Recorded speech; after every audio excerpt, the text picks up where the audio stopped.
Good morning, dear students and friends. So today we are going to see a topic on case control and cohort study. So we will start with the cohort study. As on the slide you can see the group of the people, they are standing together, and the meaning of word cohort itself is known as a group. The meaning of word cohort is known as a group, and the group of the people which are taken into the cohort study, they should free from the disease.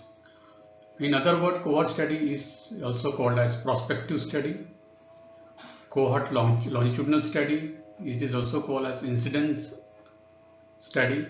It's a forward-looking study, cause to effect study, exposure to outcome study, risk factor to disease study, and follow-up study. If you see the flow diagram of the epidemiological design, the type of study where the case control and the cohort study, it comes under the observational analytical study.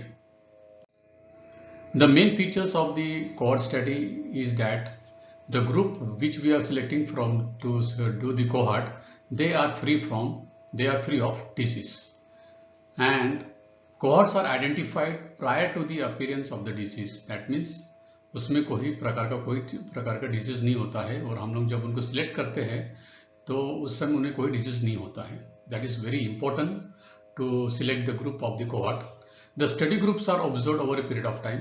जो group हम select करते हैं, group of the people, उनका हम study over the period of the time, मतलब follow up लेते हैं. 2016 में सिलेक्ट किया तो 17-18 तक उनका फॉलोअप लेते हैं. Studied over the period of time. Follow-up is there in the cohort study. Study proceeds forward from cause to effect. It proceeds from cause to effect. उसका cause क्या है हम देखते हैं, फिर उसका effect क्या होता है. सपोज हमने यहाँ पे एग्जाम्पल ले लिया, अब हमने एग्जाम्पल ले लिया यहाँ पे सपोज कॉज इसका स्मोकिंग, एंड उसका इफेक्ट क्या है, उसका लंग कैंसर. लॉन्ग ड्यूरेशन के लिए अगर स्मोकिंग करा तो उसका इफेक्ट होता है लंग कैंसर. तो एग्जाम्पल हमने स्मोकिंग और लंग कैंसर, जो जनरली हर इसमें एग्जाम्पल वो लिया जाता है. तो मेन फीचर क्या है, the group which has been selected for the cohort, they are free of disease. There is no disease at all.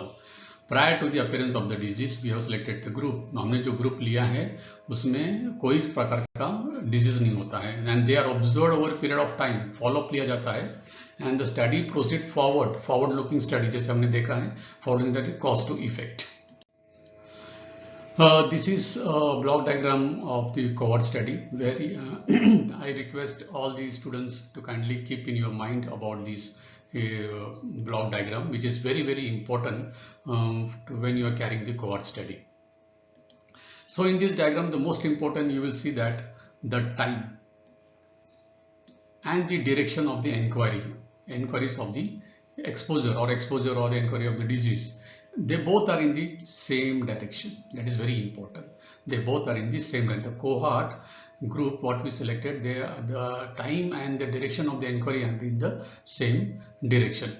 Now what is here, we are selecting the group of the people which are free from the disease. Now people without the disease, these people are without disease. फिर उसका हमने follow up लिया, हमने देखा उसको expose किया smoking के लिए. फॉर एग्जांपल हमने स्मोकिंग और लंग कैंसर लिया, तो हमने स्मोकिंग के लिए एक्सपोज लिया. तो स्मोकिंग वाले में से पता चला कि कुछ लोगों को डिजीज है लंग कैंसर और कुछ लोगों को नहीं है. कुछ लोगों को डिजीज हुआ है, कुछ लोगों को नहीं हुआ है. फिर हमने देखा है कि जो लोग स्मोकिंग नहीं करते उनमें भी कुछ लोगों को डिजीज हुआ है और कुछ लोगों को नहीं हुआ है. तो ये हो गया हमारा कोहॉर्ट का एक डिजाइन. हम लोग एग्जाम्पल के तौर पे चलते हैं. अभी उसके पहले हम लोग देखते हैं क्या मतलब उसको कैसे हम लोग एक्सप्लेन कर सकते हैं कोहॉर्ट स्टडी को. कोहॉर्ट स्टडी का एक होता है प्रोस्पेक्टिव कोहॉर्ट स्टडी. तो कोहॉर्ट का मीनिंग होता है सिंपल प्रोस्पेक्टिव कोहॉर्ट स्टडी. तो इसमें हम लोगों ने दो एग्जांपल लिए हैं. एक example smoking and lung cancer association देखना है. अभी ये जो पॉपुलेशन है, हमने बोला है forward looking study, follow up study. तो ये आज का डेट हमारा जो हो गया है 2025. सब हम प्रेजेंट सिचुएशन ले लिया हम लोगों ने. प्रेजेंट सिचुएशन हमने 2025 ले ली है, ठीक है. सॉरी, प्रेजेंट सिचुएशन हमने 2018 ले ली है, राइट. अभी इसमें क्या हो गया है, क्या 2018 में जब हमने उन लोगों को एक्सपोज किया है, तो 2018 का जो ग्रुप है 2018 बैच, सॉरी अभी 2018 बैच का जो सिचुएशन है वो 2018 बैच हमने सिलेक्ट किया है. तो एक ग्रुप क्या 2018 batch of MBBS, 2018 batch of physiotherapy और नर्सिंग वाटर में भी. वो बैच में हमने सिलेक्ट किया है जो डिजीज से पूरे फ्री थे, उनको कोई प्रकार का डिजीज नहीं था. So these are the people without disease. फिर then we expose them for a time period. 18 का एडमिशन हो गया है और फर्स्ट ईयर एमबीबीएस हो गया, सेकंड ईयर एमबीबीएस हो गया है. फिर कुछ लोगों को अटेम्प्ट लगा है, 1-2 अटेम्प्ट लगा तो उनको लगा चला भाई टेंशन फ्री करने के लिए अपन सिगरेट पी ले. तो कुछ लोगों ने सिगरेट पिया, तो उन भाई और लोगों को, सब लोगों को, जो लोग ने सिगरेट पिया है, तो कुछ लोगों को उनको लंग कैंसर हुआ है, जो डिजीज हुआ है, और कुछ लोगों को लंग कैंसर नहीं हुआ. ये 2018 बैच है. 20 में वो लोग सेकंड ईयर में आगे हो गए, फिर सेकंड ईयर से थर्ड ईयर में आ गए, थर्ड ईयर से फोर्थ ईयर में आ गए. ऐसा करते करते कुछ लोग प्रोफेसर एचओडी बन गए. और लेकिन स्मोकिंग किस लोगों को आदत रह गई, किस लोगों को आदत नहीं है. लेकिन क्या हुआ, इस दोनों में भी जिसको हमने एक्सपोज किया है उनमें किसी को डिजीज हुआ है, किसी को नहीं हुआ है. तो जो लोग स्मोकिंग नहीं करते उनमें भी कुछ लोगों को डिजीज हुआ है और कुछ लोगों को नहीं हुआ है. तो हमने क्या किया, 2018 से चालू किया है, 2020 में फॉलोअप लिया, 2021 तक गया है, 2025 तक चले गए हम लोग. तो इसमें क्या हो गया है, हम लोगों ने ये जो ग्रुप बैच लिया है 2018 बैच का, उस बैच में पहले हम जब लिए तो उस समय किसी को डिजीज नहीं था. लेकिन 2020 चला गया, 2021 चला गया, कुछ लोगों का अटेम्प्ट लग गया तो वो स्मोकिंग चालू किया. तो हमने उनके रिस्क फैक्टर देखे हैं. इसके लिए हम लोग को क्या, उस स्टडी को क्या बोलते हैं, रिस्क फैक्टर टू डिजीज. मतलब रिस्क फैक्टर देखने का हमको डिजीज मिला है. तो हम लोग ने क्या, प्रोस्पेक्टिव कोहॉर्ट स्टडी है ये, फॉरवर्ड लुकिंग स्टडी है ये. कौन सा है ये, फॉरवर्ड लुकिंग स्टडी. इसलिए हमने रिस्क फैक्टर देखा है, और रिस्क फैक्टर देखने के बाद हमें पता चलता है कि ये इनको डिजीज हुआ है. सिमिलरली रिस्क फैक्टर को हम कॉज भी बोलते हैं. उसका लंग कैंसर का कॉज क्या है, लंग कैंसर का कॉज है एक्सपोज करने के बाद स्मोकिंग. तो स्मोकिंग उसका कॉज हो गया, और इसका इफेक्ट क्या हो गया, उसका आउटकम क्या हो गया, उसका हो गया लंग कैंसर. इसकी वजह से उसको कहा जाता है cause to effect study. Cause to effect study मतलब कॉज है स्मोकिंग एंड इफेक्ट है उसका लंग कैंसर. सिमिलरली एक्सपोजर हमने एक्सपोज किया है स्मोकिंग के लिए, और उसका आउटकम क्या मिला हम लोगों को, लंग कैंसर मिला है. So it study also called as exposure to outcome study. So cohort study they are classified as prospective study. Longitudinal study मतलब और आगे आगे बढ़ते गए, फ्यूचर में गए, सुपर फ्यूचर में चले गए वो लोग, उसको they are called cause to effect study. They are also called exposure to outcome study and risk factor to disease study, जैसे हमने अभी पिछले स्लाइड में देखा है. And that is a prospective study, that is an forward looking study. तो हमने क्या किया, 2018 बैच लिया है, उनमें आगे जाते जाते हमने देखा वो लोग कैसे उन्होंने स्मोकिंग किया है, स्मोकिंग करने से क्या क्या प्रॉब्लम्स हो चुकी है. तो लंग कैंसर हुआ, जिन लोगों ने लिया उन लोगों की भी हुआ, जिन लोगों ने नहीं लिया उन लोगों की भी हुआ. तो यहाँ पे जो लोग नहीं लिए उनको भी हुआ. मतलब ये बहुत बड़ा एग्जाम्पल है. मुन्ना भाई एमबीबीएस पिक्चर में वो जिम शेरगिल कोई एक एक्टर रहता है, उसको वो कैंसर हो जाता है बियर नहीं पिए भी.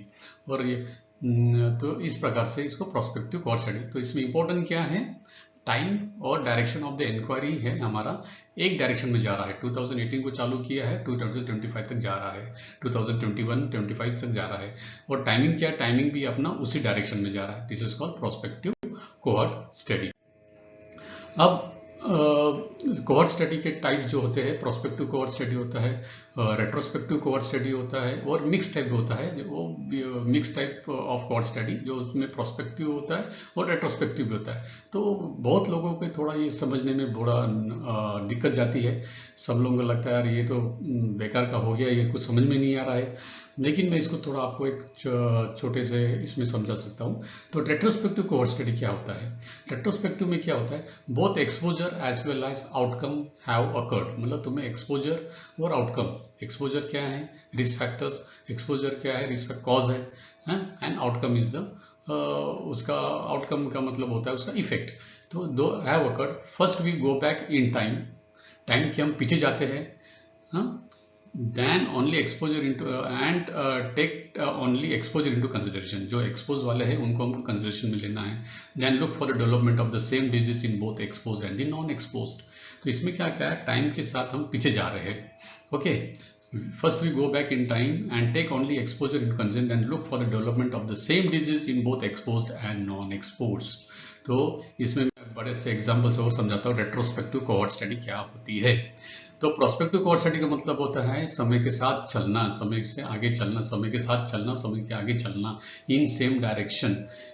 रेट्रोस्पेक्टिव में भी क्या होता है, हम पीछे की तरफ से जाके, पास में जाके उनका एक्सपोज हिस्ट्री लेके और उनको फॉलोअप लेते हैं आगे की ओर. मतलब ये भी टाइम के साथ तो सेम डायरेक्शन जा रहा है, इंक्वायरी में भी सेम डायरेक्शन जाना। जैसे फॉर एग्जांपल हमने प्रेजेंट सिचुएशन ले लिया 2021 में हमने देखा है क्या ये लोग इतने एक्सपोज हुए थे 2021 में लंग कैंसर से। जो लोग सिगरेट पीते हैं, जो लोग नहीं पीते, वो लोग एक्सपोज हुए थे। अभी इन लोगों का कारण क्या था, तो हम लोग पीछे जाएंगे 10-20 साल पहले। क्या 2012 की ये जो बैच थी, ये लोग कब सिगरेट पीते थे, मतलब हम लोग यहाँ से पीछे की हिस्ट्री में जा रहे हैं, पास्ट में जा रही है, प्रेजेंट है और ये पास्ट है। पॉपुलेशन, पास्ट वाला पॉपुलेशन जो अभी प्रेजेंट में है, तो उनके पीछे जाके हम लोग देखते हैं क्या उस पीरियड में 2012 में they were people were without disease, but then when we expose them for that disease in 2012 में एडमिशन हुआ, 2013 में फर्स्ट ईयर में गए, सेकंड ईयर में गए, थर्ड ईयर में गए, फेल होते गए, सिगरेट पीते गए और 2018 तक पहुंच गए, सिगरेट पी के खांसते खांसते फिर लंग डिजीज होने लगी है। तो 2018 तक कुछ लोगों ने सिगरेट लिया तो उनको लंग कैंसर हो गया। जो लोग ने स्मोकिंग नहीं की उनको भी लंग कैंसर हुआ। जो लोग ने स्मोकिंग की, कुछ लोग उनको नहीं हुआ है। तो ऐसा उनका डिवीजन हो गया। मतलब रेट्रोस्पेक्टिव मतलब हम लोग प्रेजेंट सिचुएशन के जो बैचेस है उनकी बैच को हम लोग सिलेक्ट किया है, 2012 हो सकता है, और उस बैच का हमने हिस्ट्री लेके, रिलेवेंट हिस्ट्री लेके, उनका क्वेश्चनर लेके हमने फाइंड आउट किया कि वो लोग स्मोकिंग करते हैं नहीं करते। इसमें भी क्या होगा, टाइम और डायरेक्शन ऑफ द इंक्वायरी दोनों भी साथ में चल रही है, दोनों भी साथ में चल रहे हैं। रेट्रोस्पेक्टिव हम लोग बैकवर्ड जाके फॉरवर्ड जा रहे हैं, ओके, पीछे में जाके उनकी हिस्ट्री ले रहे हैं, but it is an over a period of time only, it is not an going backward to the time. हम समय को साथ में लेके नहीं जा रहे हैं, हम प्रेजेंट सिचुएशन में है, लेकिन उस समय को सिचुएशन समझ के हम लोग उनका 2012 में तो उनको कुछ हुआ नहीं था, ये सोच के हम जा रहे हैं। हम समय को यहाँ से उठा के उस समय में नहीं जा रहे, तो it can not it's a backward period of time, it is the same period of the time, but हम 2012 बैच जो थी, जो 21 पास आउट है, उनके बारे में हम लोग इंक्वायरी कर रहे हैं। So this about retrospective cohort study. Third study है मिक्स कोहॉर्ट स्टडी, और you can call as an combined retrospective cohort study. इसमें क्या होता है, first we go back in time, take only exposure into the consideration, later cohort is followed prospectively into future for the outcome.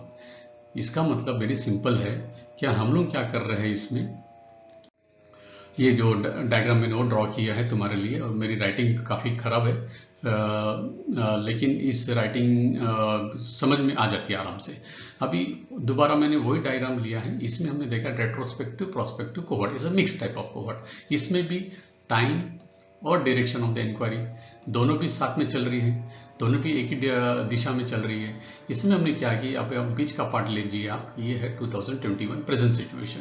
तो हमने जब उनको expose किया है तो स्मोकिंग के लिए, तो कुछ लोगों को डिजीज है, कुछ लोगों को नहीं है। तो 2021 की जो सिचुएशन ग्रुप है, ये ग्रुप 2016 में हो सकता है, क्या फर्स्ट ईयर ग्रेजुएशन में हो सकते हैं, या कोई लेवल में होते हैं, उस समय उन लोगों को कुछ प्रकार की डिजीज नहीं थी, people were without any disease. तो हम लोग क्या कर रहे हैं, 2000 प्रेजेंट सिचुएशन है, जैसे रेट्रोस्पेक्टिव स्टडी में देखा है। सिमिलरली हियर हम 2016 में उनके पास समय को लेके जा रहे हैं, हम लोग सिर्फ उस समय को देख रहे हैं कि उस समय उनको कुछ नहीं था, लेकिन अभी क्यों हो रहा है।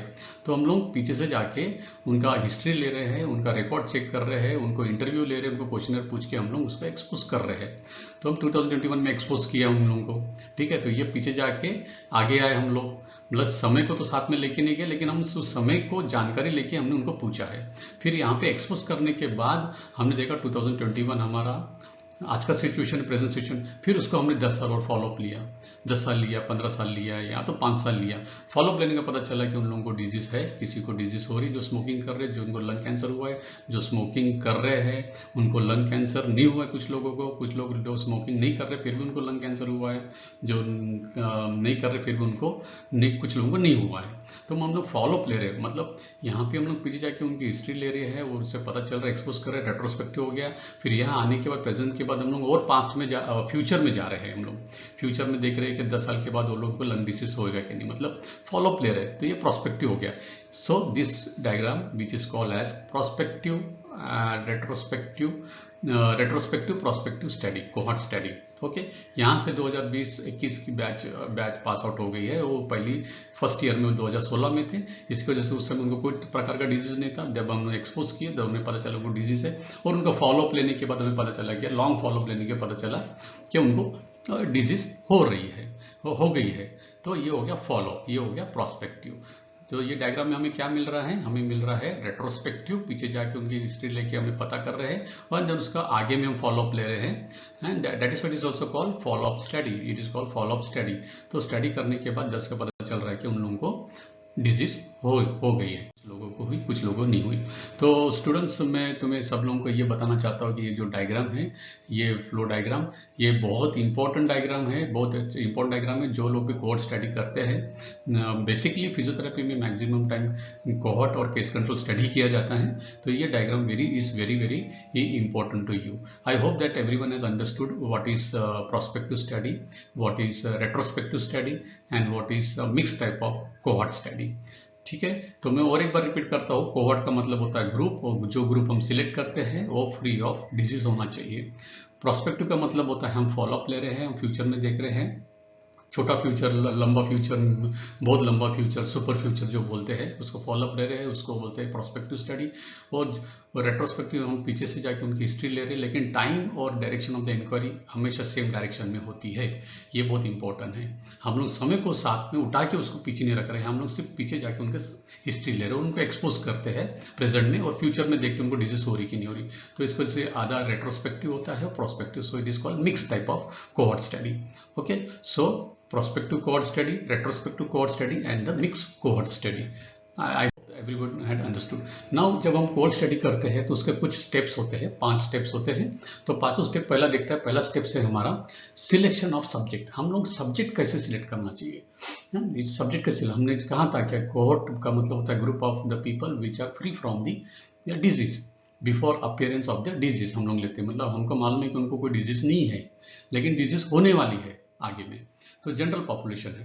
तो एक जनरल पॉपुलेशन को हम लोग ले सकते हैं, या कोई स्पेशल ग्रुप में ले सकते हैं हम लोग। स्पेशल ग्रुप जैसे होते हैं ग्रुप ऑफ डॉक्टर्स जो कुछ एक्सपोज होते होंगे कुछ चीज़ों, ग्रुप ऑफ टीचर्स जिनको कुछ कॉमन कंडीशन मस्कुलोस्केलेटल इंजरीज हो सकती है, कुछ ग्रुप ऑफ लॉयर। तो इस सिलेक्टेड ऐसे ग्रुप्स हम लोग ले सकते हैं, क्योंकि ग्रुप ऑफ द पीपल बोला, कोहॉर्ट मतलब तो ग्रुप होता है। एक्सपोजर ग्रुप्स, अभी एक्सपोजर ग्रुप मतलब होता है जो लोग इंडस्ट्री में काम करते हैं, जो लोग एक्सपोज होते हैं डस्ट को, एलर्जीज को, कुछ मटेरियल्स को, कुछ केमिकल्स को, तो उन ऐसे वाले ग्रुप्स ले। रेडियोलॉजिस्ट जो लोग एक्सपोज होते हैं रेडिएशन को, तो ऐसे हम लोग ग्रुप ले सकते हैं। तो कैसे ग्रुप लेना चाहिए, एक तो जनरल पॉपुलेशन लेना चाहिए जो फ्री ऑफ डिजीज होते हैं, या तो ऐसे सिलेक्टेड ग्रुप लेना चाहिए जो डॉक्टर्स है, टीचर्स है, लॉयर है, या तो एक्सपोजर ग्रुप लेना जो लोग एक्सपोज इंडस्ट्रीज में होते हैं, शुगर केन फैक्ट्री है, इंडस्ट्रियल वर्कर है, रेडियोलॉजिस्ट है, ऐसा। This is the first step. What is the second step, obtaining data on exposure.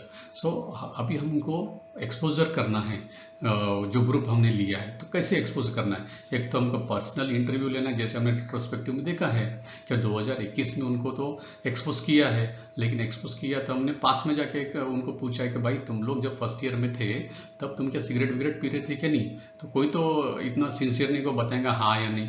तो we have to take some personal interview, या उनका कोई रिकॉर्ड होगा, मेडिकल रिकॉर्ड, तो उनका रिकॉर्ड हम लोग चेक कर सकते हैं, या कोई मेडिकल टेस्ट होते हैं, लेबोरेटरी टेस्ट होते हैं, उसके थ्रू भी हम उनको एक्सपोज कर सकते हैं on the environmental survey. So this is the second steps, obtaining the data on the exposure, how you can obtain. Personal interview is very important, review of record and the medical examination and the and environmental survey. So this is the second step to expose the cohort group. Then come to the selection of the comparison group. अभी हम लोग जब group लेते हैं दो groups, तो cohort group होता है जिसको हम एक्सपोज करते हैं, नॉन एक्सपोज हो जाता है, तो उसको कंपैरिजन क्या होना चाहिए according to the degree of the exposure, smoking वाले होते हैं।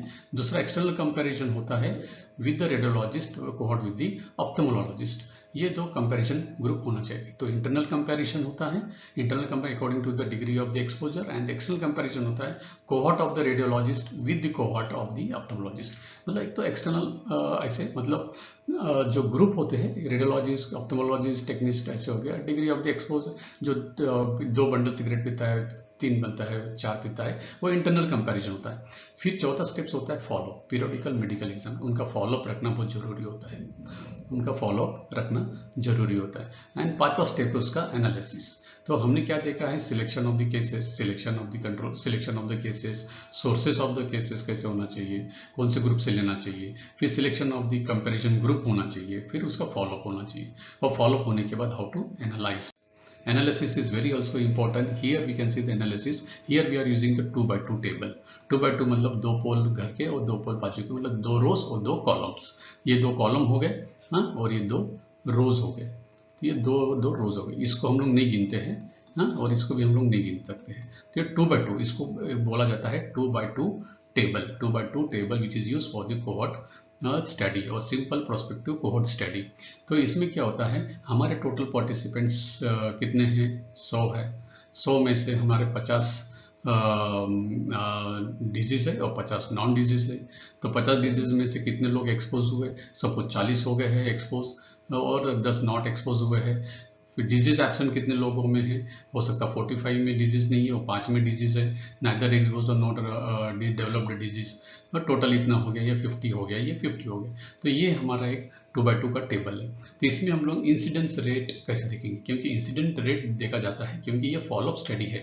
तो फॉलोअप स्टडी में क्या होता है, हम जैसे जैसे फॉलोअप लेते हैं वैसे वैसे हमें न्यू केसेस चांसेस हो सकते हैं मिलने के, और हमें प्रिवेलेंस भी मिल सकता है। इसलिए यहाँ पे इंसिडेंस रेट देखते हैं। इंसिडेंस रेट्स में क्या होता है, you have to go for the incidence rates among the expose and incidence rates among the non expose के लिए उन्होंने फॉर्मूला दिया है A by A plus B and C by C plus D, A plus B and C by C plus D। हम लोग आगे के slide में मैं तुम्हें अच्छे से और समझाऊंगा। एंड उसके बाद इंसिडेंट रेट ना एस्टिमेशन ऑफ द रिस्क, मतलब एसोसिएशन। हमने देखा है कि यहाँ पे एग्जांपल हमने लिया है, we have taken the example of smoking and lung cancer. तो इसमें एसोसिएशन कितना है, कितना स्ट्रॉन्ग, कितना पॉजिटिव एसोसिएशन है, नेगेटिव एसोसिएशन है, या एसोसिएशन है या नहीं है। तो इसलिए हमको एस्टिमेशन ऑफ द रिस्क देखना पड़ता है। उसके लिए 2-3 प्रकार के रिस्क होते हैं, रिलेटिव रिस्क होता है, एट्रीब्यूटल रिस्क होता है एंड पॉपुलेशन एट्रीब्यूटल रिस्क होता है। तो इसमें जो रिस्क हमने देखा है इसमें, तो we can see that risk, relative risk RR होता है। सो रिलेटिव रिस्क का मतलब होता है incidence of the disease among expose minus incidence of the disease among non expose. Okay, this relative risk का मतलब होता है रिस्क रेशियो ओनली। तो रिलेटिव रिस्क कैसे देखते हैं हम लोग, हाँ, incidence of the disease among expose and incidence of the disease among non expose. RR measure the strength of association between the suspected cause and the effect, between the suspected cause and the effect. जो suspected cause क्या है उसका lung cancer, cause क्या है उसका smoking है, and the effect क्या है उसका लंग कैंसर। तो RR क्या है, relative risk. Relative risk is measure the strength of association, उसका कितना स्ट्रॉन्ग, कितना ज्यादा सिगरेट पीता है तो उतना उसमें लंग कैंसर की चांसेस होते हैं। So this call now RR, the relative risk has been grade into 3. If it is equal, is equal to 1, indicate no association. If it is 1, so there is no association. If it is more than 1, it is indicate positive association between the exposure and the disease. And if it is less than 1, it indicate the negative association between the exposure and disease. Now what do you mean by RR is equal to 1? Indicate no association. Suppose हमने smoking और HIV ले, इसमें कुछ HIV जितना ज़्यादा smoking करेगा या smoking में HIV पॉजिटिव मिलना, it's not an association. We cannot say that this can cause an HIV. So chances of disease development is same among the exposed as compared to the non-exposed. So incidence of the disease among the exposed and incidence of the disease among the non-exposed chances is equal to 1. That means there is no chances are the same chance of the incidence of the disease among exposed and the non-exposed. So that's why there is no association. If RR is equal to 1, that is a relative risk. Example, smoking and lung, which is very strongly associated between exposure. So 1 indicate positive association between exposure and disease. For example, interpretation, RR of, suppose more than 1, suppose you have 2 are here. RR of 2 indicate that incidence of the disease is 2 times higher in the exposed group as compared with the unexposed group.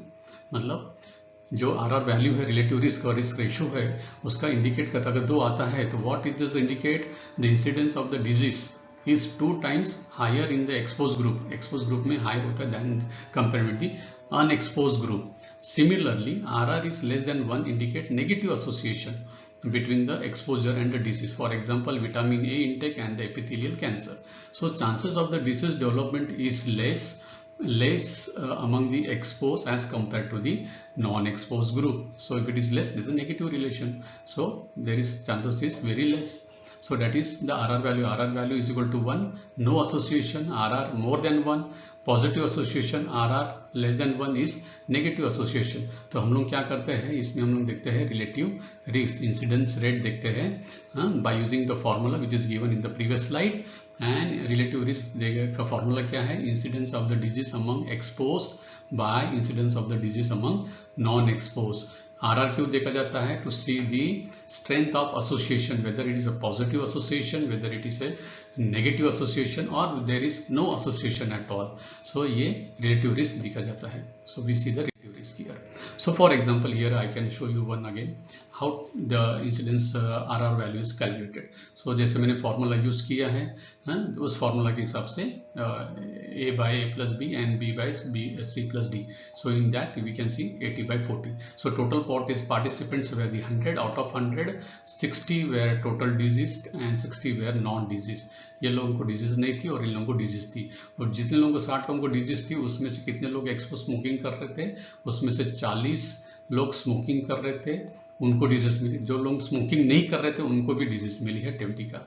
जो disease absent थे, जो expose smoking कर रहे थे but not develop disease, that is 10 and neither expose nor develop disease, that is 30।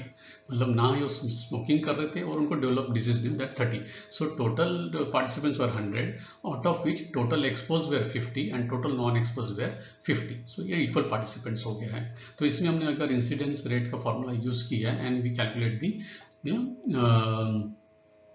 the RR values, that is a relative risk ratio. So relative risk ratio formula is the among the exposed population, incidence of the risk factor among the exposed and the incidence of the disease among the non-exposed. Okay, so this is the formula, and according to the formula, if we say 40 क्या A divided by 40 plus A, that is divided by A plus B, A plus B, A divided by A plus B, that is 40 plus 10, that is 50. Okay, so multiply by 100, and here also B क्या है C and 50 is what? 50 is what? Our A plus C plus D. C plus D is 50. So if you calculate the ratio, you will get the ratio 80 by 40, that is I think it may be around 2. So 2 will be your RR values. Okay, so 2 times higher incidence of the exposure disease can be there among the exposed group compared to the non-exposed group. So this is how the formula use RR. So RR, if it is equal to 1, there is no association. RR is less than 1, there is a negative association, and RR is more than 1, there is a positive association. So please remember this formula which has been used for the RR relative risk values. Second is an attributed risk. So what do you mean by attributed risk? Attributed risk is nothing but where the risk difference between the exposed and non-exposed has been seen, and it is used most appropriately method to know about the contribution of the risk factor to the disease. हम इससे क्या पता चलता है, क्या कितना time उसने contribute किया है for the risk factor to get the disease. Attributed is a contribution of the risk factors. So what is AR? AR is nothing but the incidence of the disease among exposed. Incidence of the disease among exposed minus incidence of the disease among non-exposed divided by incidence of the disease among exposed multiplied by 100. This is an attributed. Attributed risk is nothing but the contribution of the risk factor to the disease. How much of the contributions they have given to for the disease. So इसका interpretation कैसा होगा? AR का मतलब contribution, interpretation of the two. So much of the disease is attributed to exposure. Interpretation of two ले लिया उसका, तो so much of the disease has been attributed. इतना contribution किया है disease को expose disease के लिए. Okay, so that's called attributed risk. Okay, AR. So what is the formula for the AR? Incidence of the disease among exposed minus incidence of the disease among non-exposed. Okay, so that is also known as a risk difference. What is the risk difference? कितना उन्होंने contribute किया और so difference is why because it's minus. So incidence of the disease among exposed minus this incidence of the disease among non-exposed. Okay, so this is the incidence of divided by the incidence of the disease among exposed multiplied by 100. So you will get the attributed risk. Similarly, PAR, population attributed risk. Population attributed risk क्या होता है? It estimate the amount of disease that can be reduce if the risk factor is modified और eliminated. जो risk factor जो होता है, जैसे हमने इसमें रिस्क फैक्टर लिया है स्मोकिंग, अगर उसको हमको मॉडिफाई करना है, जैसे पहले कम करना है या उसको एलिमिनेट कर लिया है, तो वो देता है अपने को population attributable risk factors. So that is called par incidence of the disease in total population. Incidence of the disease in total population कितना है? Minus incidence of the disease among non-exposed divided by incidence of the disease in total population. So हमें ये इससे क्या मिलता है? ये national health policy में मेजर लिया है, मेजर लेते हैं, and is very important measures. It estimate PAR is the estimate of the amount of disease. It estimate the amount of disease that can be reduce if the risk factor is modified और eliminated. Okay, अगर risk factor हमने modify किया और eliminated किया है, सो उसका estimation देते हैं डिजीज का, that can be reduce. Okay, that is called population attributable risk. Okay, attributable risk, PAR, incidence of the disease in total population minus incidence of the disease among non-exposed divided by incidence of the disease in total population multiplied by 100. So this is called an population attributable risk.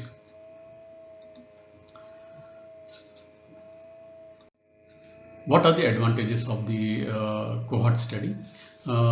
Incidence and relative risk can be calculated. As we have seen, incidence. Why incidence? Because इसका follow up होता है. Follow up लेने के बाद हमें नए नए cases मिलते हैं, प्रिवेलेंस मिलता है, and you will get the new cases. So you can calculate it. Relative risk, yes, you can calculate the estimation of the incidence of the risk by calculating the RR. Natural history of the disease is the best study by the cohort study. We will come to know what is the natural history of the disease by taking the questionnaire, by asking the history and all. Done for rare cause.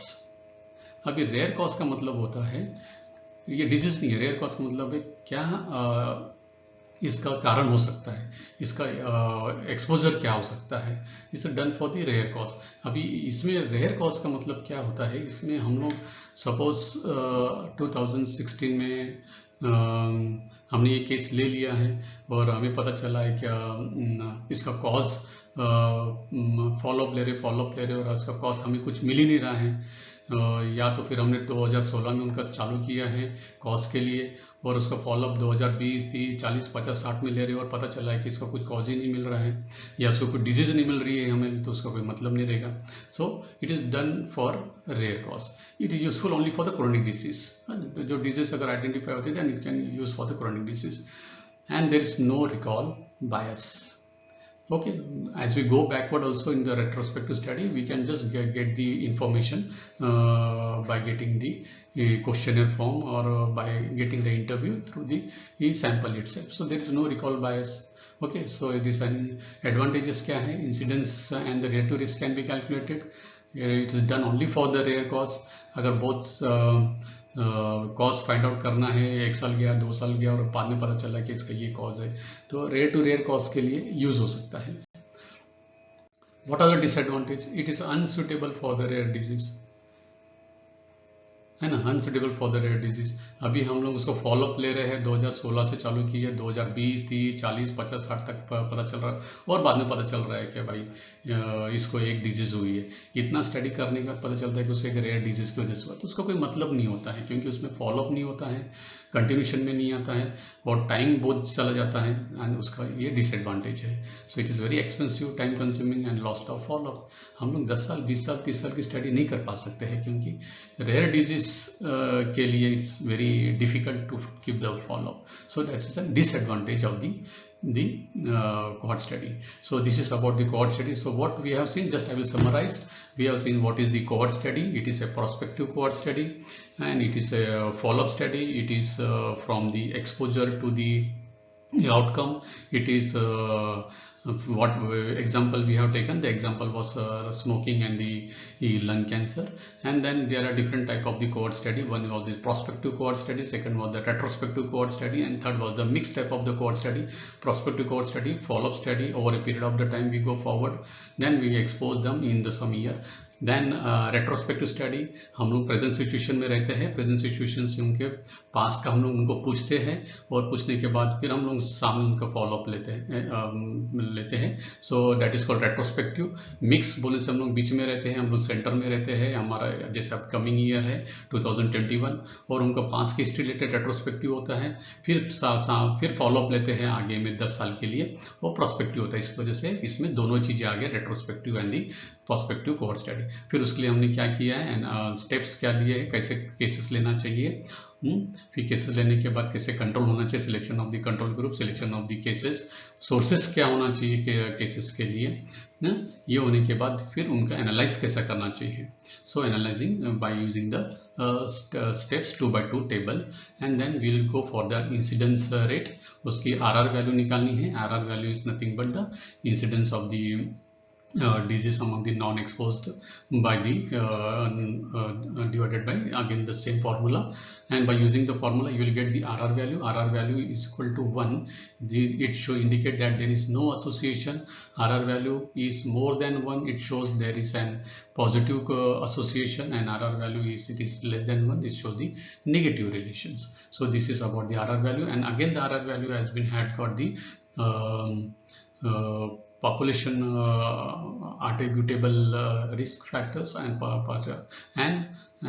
attributable risk. So these values has also been given to if want to eliminate the risk factor, we can go for the par risk factors, and if we want to see the contribution of the risk factors, how much it has been contributed, then we can go with the attributable risk values. So this was about the cohorts. I hope each and every student has understood this chapter about the cohort study. Now we will go for the next chapter is about the case control study. So what is case control study? And now here just it is a very opposite to the cohort study. If you go for the cohort study, it was a prospective study. So here is a retrospective study. Case control study is an retrospective study. But here we are getting the cases. Okay, so retrospective study. It is TROHOC study. TROHOC is nothing but the opposite of the cohort. COHORT.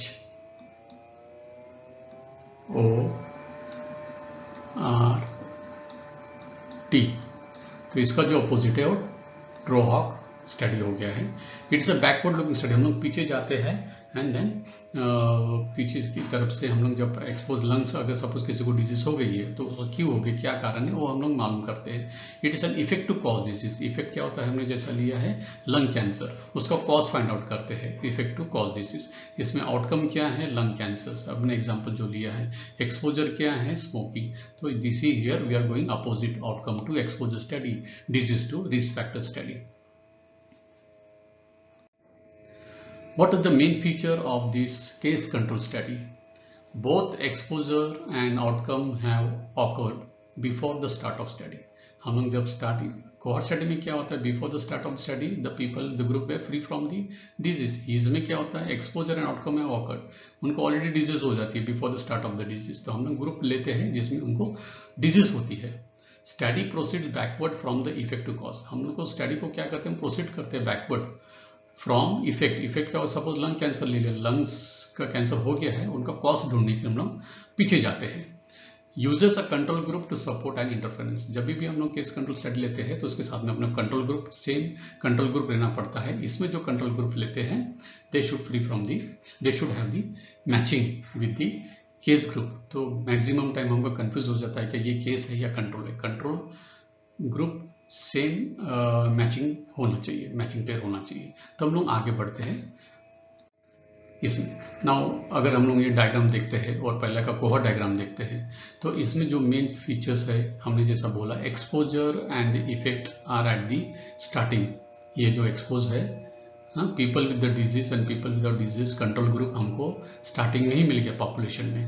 और cohort में क्या हो गया, हम लोग को group मिला है फ्री फ्रॉम द डिजीज, फिर हम उसको एक्सपोज करते हैं। यहाँ पे उल्टा हो गया है। तो इसमें क्या हो गया है, हमारा जो डायरेक्शन ऑफ द इंक्वायरी है, हम लोग जो इंक्वायरी कर रहे हैं अपोजिट कर रहे हैं, और टाइम तो हमारा वही चल रहा है। जैसे ही अभी सपोज 2016 हो गया है 2016 और हमारा 2021, तो ये time is in the same direction but the direction of the inquiry is in the opposite. और हमें स्टार्टिंग में जब हम पॉपुलेशन लेते हैं उसी समय हमें कुछ केसेस मिल जाते हैं, डायग्नोस केसेस मिल जाते हैं, और हम लोग उसके साथ में इन्फेरेंस देखने के लिए हमको कंट्रोल ग्रुप लेना बहुत जरूरी होता है, which should be matches with the cases. देन उसको हम लोग एक्सपोज करते हैं कौन सी चीज कैसे उनका, क्यों उनको क्या कारण है, क्या रीजन है देखने के लिए। तो this is a very difference between the cohort and the case control study. इसमें टाइम और डायरेक्शन दोनों अपोजिट है। कोहॉर्ट में टाइम और direction of the inquiry are in same चीज। तो यहाँ पे मैं तुम्हें बहुत अच्छे एग्जांपल से समझाऊंगा थोड़ा। तो यहाँ तुम देखते हो हमने प्रेजेंट सिचुएशन देखा है। प्रेजेंट सिचुएशन में पॉपुलेशन मिला है हम लोगों को, ये पॉपुलेशन लिया है, इसमें हमने 100 पॉपुलेशन लिया है जिसमें 50 को लंग कैंसर है और 50 नॉर्मल है। ये कंट्रोल ग्रुप जो हमने लिया है, ये control group should match with the cases. Cases का मतलब जो होता है ये केसेस है, डायग्नोस केसेस है और ये हेल्दी इंडिविजुअल्स है, लेकिन इनका जो ग्रुप है ये इनको मैच होना चाहिए। कैसा मैच होना चाहिए मैं आपको सिलेक्शन ऑफ द केसेस में बताऊंगा। तो ये हमने केसेस में लिया, हमने यहाँ से स्टार्ट किया हमारा case control study.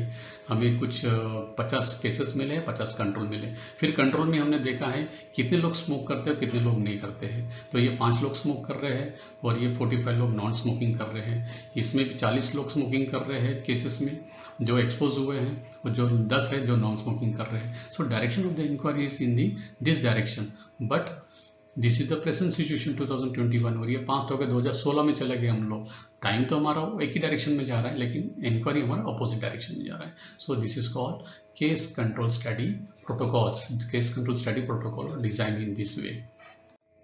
What are the steps? अगर केस कंट्रोल स्टडी हम लोग जब लेते हैं तो उसमें क्या स्टेप्स फॉलो करना है? पहले है हमको केसेस लेना है, सिलेक्शन ऑफ द केसेस। तो सिलेक्शन ऑफ द केसेस एक तो हम लोग डायग्नोस्टिक क्राइटेरिया में लेवल कर देना चाहिए, या तो सम एलिजिबिलिटी क्राइटेरिया, क्योंकि हम जब भी केसेस लेते हैं तो हम लोग इंक्लूजन क्राइटेरिया में हम लोग डायग्नोस्टिक क्राइटेरिया या तो एलिजिबिलिटी क्राइटेरिया हम लोग फिक्स करते हैं।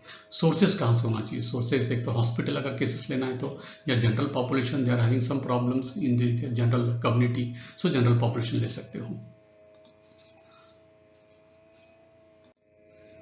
सिलेक्शन ऑफ द कंट्रोल, अभी केसेस के साथ में अपने को कंट्रोल ग्रुप भी लेना है। When you selecting the control you should be very very careful, because the control group should be absent from the disease. They should absent from the disease and they should be very much similar to the cases as possible. Similar to the cases मतलब जैसे हमने एक case ले लिया XYZ, तो XYZ की as क्या है, XYZ का ऑक्यूपेशन क्या है, XYZ का सोशल क्लास क्या है, तो वो वाला मैच ये कंट्रोल ग्रुप में होना चाहिए। सिर्फ उनमें डिजीज नहीं होना चाहिए कंट्रोल ग्रुप में। ये द स्टडी ग्रुप, अगर उसका स्टडी ग्रुप भी small, choose up to 4 control per case. अगर अपना स्मॉल स्टडी ग्रुप होता है 100 पेशेंट पे अपने को करना है तो 100 केसेस लिए तो 400 केसेस कंट्रोल ग्रुप का लेना है। अगर अपन बहुत लार्ज पॉपुलेशन ले रहे हैं तो इट शुड बी 1:1 रेशियो। जितना लैक्स ऑफ केसेस लिए तो लैक्स ऑफ कंट्रोल ग्रुप होना चाहिए। So 1:4 the ratio for the smaller study and for the larger study you can take 1:1 ratio. Sources of the control, control लेते समय हमने क्या देखना है? एक तो तुम हॉस्पिटल से ले सकते हो या तो रिलेटिव्स ले सकते हो। रिलेटिव्स हम लोग ले सकते हैं, लेकिन जब हम लोग जेनेटिक स्टडी करते हैं उस genetic study you should not take any relatives. It may be unsuitable because it control the sibling controls are there. Okay, so you should not take a genetic these relatives in the genetic study. You should avoid taking the relatives in genetic study. Otherwise you can take, if you are not taking any genetic study, or you can take the control group from the neighborhood or from the general population. ये hospital में अगर तुम लेते हो तो that often source of selection bias हो जाता है थोड़ा बहुत, क्योंकि हमें नहीं मालूम रहता है कि उस कंट्रोल ग्रुप में रिलेटिव्स या तो उनको लेते हैं तो उनको कोई प्रकार की बीमारी होती है या नहीं होती है। So this is it may be total little bit of same disease और it may be different disease. Once we take the control group and the cases, then the matching is very important. Why we have to do the matching? To ensure the comparability. Comparability देखने के लिए हमको ensure करना है between cases and control. जैसा मैंने पहले बोला, उनका एज, उनका ऑक्यूपेशन, उनका social class. Low social class होगा तो केसेस में तो लो सोशल क्लास कंट्रोल में भी होना चाहिए।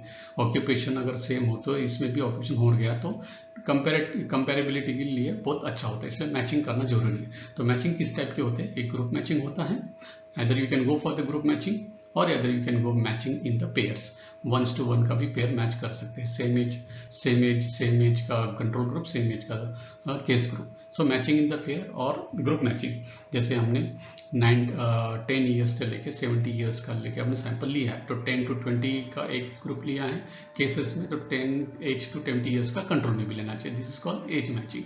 सो ऑक्यूपेशन का भी वैसे ले सकते हो। Social class, low social class का केसेस लिया तो लो सोशल क्लास का तुम कंट्रोल ग्रुप ले सकते हो। सो this is about the matching and third is the measurement of exposure. अब हम तुम लोग ने सब कंट्रोल ग्रुप लिया है, मैचिंग कर लिया, मैचिंग इन पेयर कर लिया, फिर इसको एक्सपोज कैसे करने वाले हो? तो exposure can be obtained by interviews, it can be obtained by the questionnaire or by standing past record, hospital record or the employment record। तो इसका मतलब है क्या, we can just use the questionnaire जो जनरली फिजियोथेरेपी के students generally किए जाते हैं। So expose by the questionnaire, by interview method और by studying the past hospital record or the employment record। So you can expose the control group as well as the cases group in that way।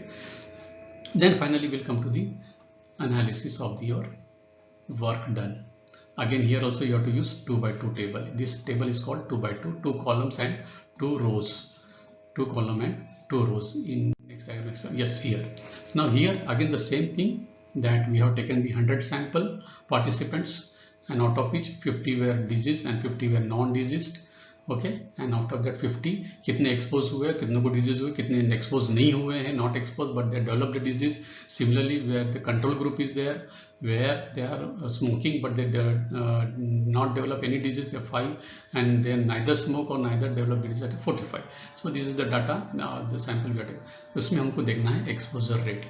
Exposure rates के लिए because we are going to expose here, हमको disease मिल गई है और इसके आपको क्या होता है केस कंट्रोल में हमको ग्रुप मिल गया है, केस भी मिल गया, कंट्रोल भी मिल गया, अभी उनको उसका एक्सपोजर रेट देखना है। तो एक्सपोजर रेट के लिए उन्होंने दूसरे फॉर्मूला दिए। केसेस का एक्सपोजर रेट देखना है तो A divided by A plus C, और कंट्रोल का देखना है B divided by B plus D। ये फॉर्मूला यूज करके हमको उनको एक्सपोजर रेट देखना है। We have to see the exposure rate of the disease. Now when we are doing the exposure rate, right, after doing the exposure rate then you come to the estimation of the risk। जैसे हमने वहाँ पे relative risk देखा है, तो यहाँ पे भी हमको रिस्क देखना है कि कितना एसोसिएशन है। लेकिन इसमें क्या हो रहा है, केस कंट्रोल स्टडी में you can not provide with the incidence, so relative risk can not be calculated here. जैसे हमने कोहॉर्ट स्टडी में रिलेटिव रिस्क देखा है, here we can not see the relative risk because this study is not providing you the incidence of the population। Incidence मतलब prevalence नहीं मिल रहा है, फॉलोअप नहीं हो रहा है, इसके वजह हम लोग इंसिडेंस नहीं देखते। So relative risk can not be calculated, so an estimate of the relative risk that is known as odd ratio. सो हम लोग क्या करेंगे, अभी केस कंट्रोल में ऑड रेशियो देखना है हमें। Odd ratio is known as a cross product ratio, is also known as a cross product ratio and it is calculated, okay, odd ratio or the cross product ratio can be calculated, and this odd ratio is very less accurate than the relative risk as it is an estimate। तो इसमें क्या किया है हमने, वहाँ पे relative risk देखा है, which is can be calculated, but here as this study cannot provide with the incidence study नहीं है ये, मतलब ये फॉलोअप नहीं है, इसमें हमें नए केसेस मिलने वाले नहीं है, नए रीजंस मिलने वाले नहीं है, तो या अपने इफेक्ट नहीं, इसका कॉज नहीं मिलने वाला है। तो इसमें रिलेटिव रिस्क हम कैलकुलेट नहीं कर सकते, तो इसमें हम लोग क्या करना है, ऑड रेशियो। उन्होंने क्या किया, odd ratio. So an estimate of the relative risk that is known as odd ratio और the cross product ratio, it is also known as cross product ratio. It is calculated and the less accurated than the relative risk has been estimated. So odd ratio हमको calculate करना है इसमें। So what is an odd ratio? Odd ratio and the cross product ratio. Interpretation of the odd ratio is given by A multiplied by D divided by B multiplied by C. Interpretation: exposed showed the risk of having the disease that much of the time than that much of the 2 times that of the non-exposed.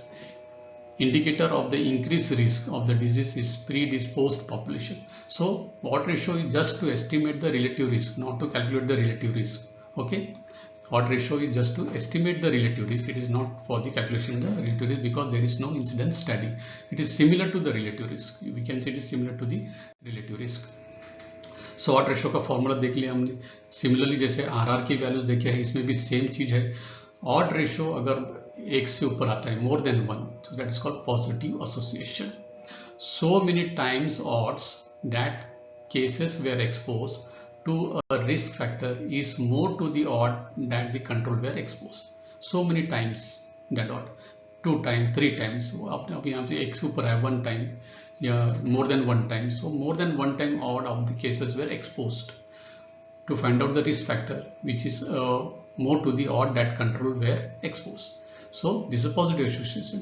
Similarly, if there is no association, जैसे हमने पिछले बार भी smoking और HIV का example लिया है, odd that cases if it is no association, one cases were exposed to the risk factor is same one ही है as to the odd of the control were exposed. So there is a 1-to-1 cases है, so that is there is no association.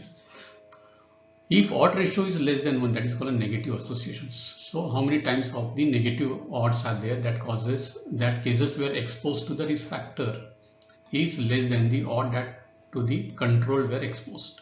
So these are again divided into 3. If it is OR is equal to 1, that there is no association. If it is more than 1, there is a positive association. If less than 1, there is a negative association. So this is about the odd ratio. What is the advantage of this case control study? It is very fast, it is very rapid, it is an inexpensive.